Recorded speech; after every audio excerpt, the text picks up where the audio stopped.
Hey y'all, welcome back to Two Fat Girls. It's me, Mandy. And I didn't get the thing to turn this down. I'll be right back. I always forget to do that. And this time I didn't have the remote anyway. So, I know I'm a day late getting my weigh-in in, but y'all probably don't even care what day I put it up. So,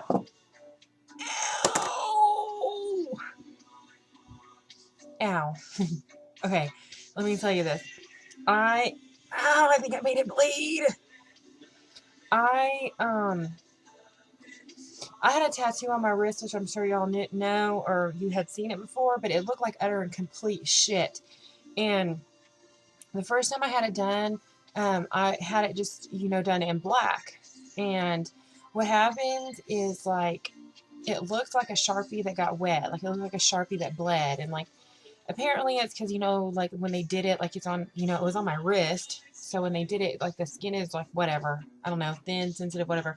But, like, they push down too hard, so they call it blowout. So, like, what it does is it, like, spreads out underneath the skin. So when I went to have it fixed, they said the only thing they could do to it was put color in it. So they put color in it, and then that color looked like shit. Like, I didn't like it after a while. Like, it just looked really funky. So we were at the mall the other day, and they have, I did make it bleed a little bit or something. I don't know what I did. But they have a tattoo place in there now. And the thing that I really, really liked about it was, like, not only, like, their books and everything looked good, but it was so clinical and clean and smelled clean in there. And I'm not saying, like, all tattoo places that are privately owned aren't clean, but like how they're usually, like, crazily decorated, and you know what I mean. Like, this is like a doctor's office. Like, that's what it reminded me of, and it just smelled so good in there and clean.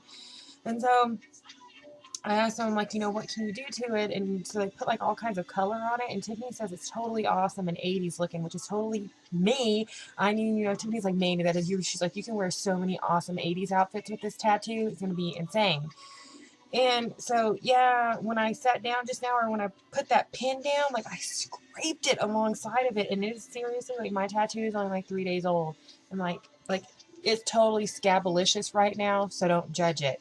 When all that comes off, it's going to look better. But, like, right now, it's just, like, it's crazily brightly colored. It's hard for you to even see it, isn't it? Oh, I'll show it to you another time when it looks better. But I just freaking poked the shit out of it with that pin. Like, seriously, I thought I was going to cry. Okay. What was I talking about? Weigh-in. My weigh-in was, like, totally awesome this week. It's amazing. Okay. Last week I weighed 249. This week I weighed in at 246. So that's 3 pounds down, and that means I am at 52 pounds lost.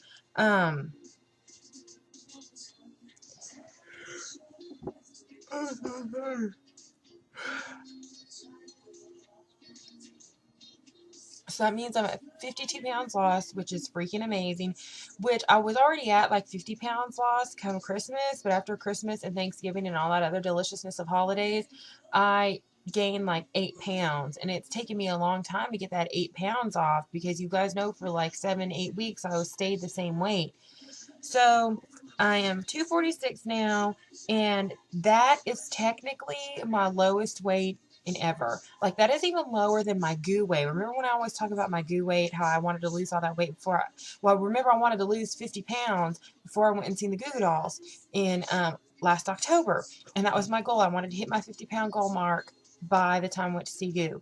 Well, this is even smaller than I was then. It's by, like, I think a pound. I think the lowest I got at my goo weight was 247. I'm pretty darn positive. But that's in my other book. I'm not going to dig it out. I know it was 247. That's just one of those numbers you hang on to forever. But it's in my other book. So that's, like, even a pound lighter than I was for goo. So I'm, like, freaking fantabulously happy. So, yeah. I'm extremely happy. Let me see. Somebody asked me on our Two Fat Girls on Facebook, like, what I'd been doing different, because I posted on Facebook before I told y'all. And, really, I haven't done really much of anything different other than, like, I've been tracking my food a whole lot better than I had been. And tracking does really help a lot, and I had really gotten off with tracking. My bangs look totally stupid.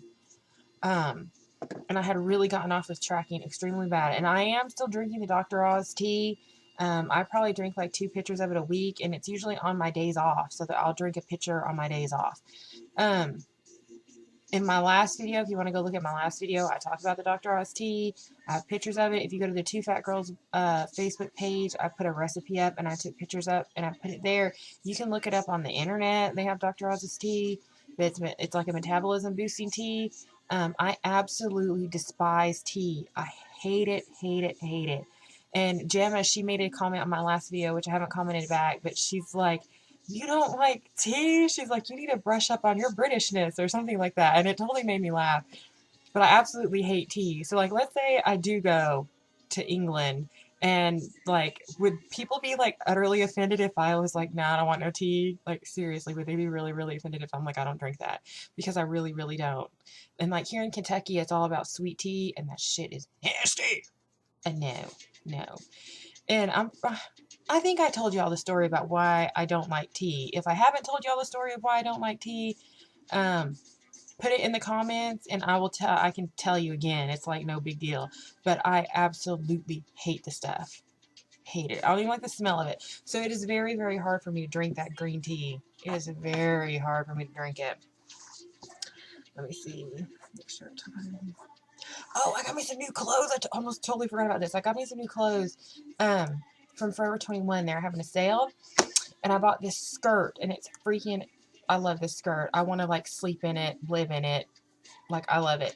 And because the reason I got it was because it looked, like, extremely 80s when I bought it. Like, it reminded me of, like, an 80s rocker chick is what it reminded me of. And, you know, then you put it on with, like, your leggings and, like, flat shoes or whatever. And I wore it to work today. And I got a lot of compliments on it. But the thing is, it's like, oh, today I wore it to work, and I wore it kind of dressed up. But if I would wear it out, like, I would wear this skirt with, like, a really awesome band t-shirt, like a black band t-shirt.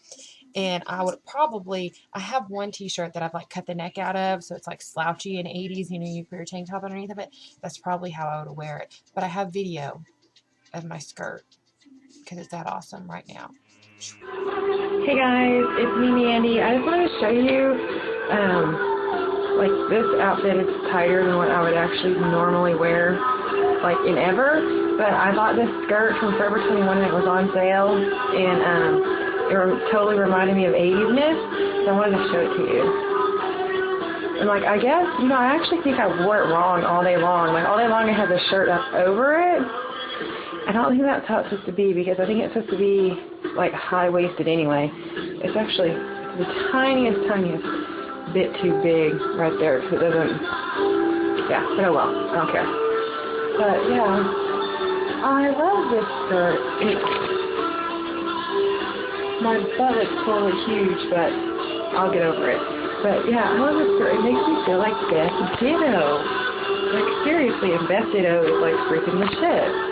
So, yeah. Alright, I just want to show it to you. Speaking of awesome 80s chicks, Pat Benatar is coming to the Kentucky State Fair, and I really, really, really want to go. But the thing is she's coming with Journey, which Journey is a headliner, and then it's Pat Benatar, and then Loverboy, which Loverboy sings Everybody's Working for the Weekend, and we all know who Journey is. I've already seen Journey, and Loverboy, they only have that one song that I know. If it was just like, if Pat Benatar was a headliner, I would go in a heartbeat. And I would actually kind of still like to go now, but I have no interest in seeing Journey again. I mean, they were really good and everything, but I just don't want to sit through Journey again. I want to see Pat Benatar, and then I want to go home. But I don't want to, like, waste my money. You know what I mean? So there's totally just Pat Benatar I would go. I really, really, really want to go see Pat Benatar. Really want to go see Pat Benatar. Oh, and I totally finished, y'all know I totally finished watching Ashes to Ashes, which is amazing. And I started watching Mad Dogs, which also has Philip Glenister in it, which he's the guy from Ashes to Ashes. And I got to watch the first season. They have it up on YouTube, and you can watch it on YouTube. But there's a second season, and I need to find it on the interwebs to watch. Because it ended really crazily, and I need to know what happened, like, ASAP. And the amazing thing is, like, Mad Dogs is only 4 episodes long. Like, their series is 4 episodes. So I watched it in a day. One day I was off, I did all my stuff, and then I sat down for 4 hours and I watched Mad Dogs. And it's okay, because you all know I love my British television. Oh, and Tiffany's fiance, Chris, he totally got me all of Ashes to Ashes. So now I can watch it on my TV and not on my computer. So, yeah. And, like, we went out to eat, and, yeah, I was like, I'm just going to pay for your food. And I was like, I'll get your sodas for you, because you totally just got me Ashes to Ashes, and I've been wanting it for forever. And, yes, thank you. Enjoy food and soda. Which, you know, is not a good thing to buy overweight people, but it was healthy food, and the soda's not healthy, though. Technically, what he ate probably wasn't healthy either. But it was payment, so, yeah, you know. Because I love me some Ashes to Ashes, and I'm so freaking glad I got it on DVD. So, I think that was all I wanted to talk to y'all about this week. So, this might actually be a short video, especially once I edit it. It'll probably be decently short. Or shorter than the last one. So, yeah. Okay. I'll see y'all next time.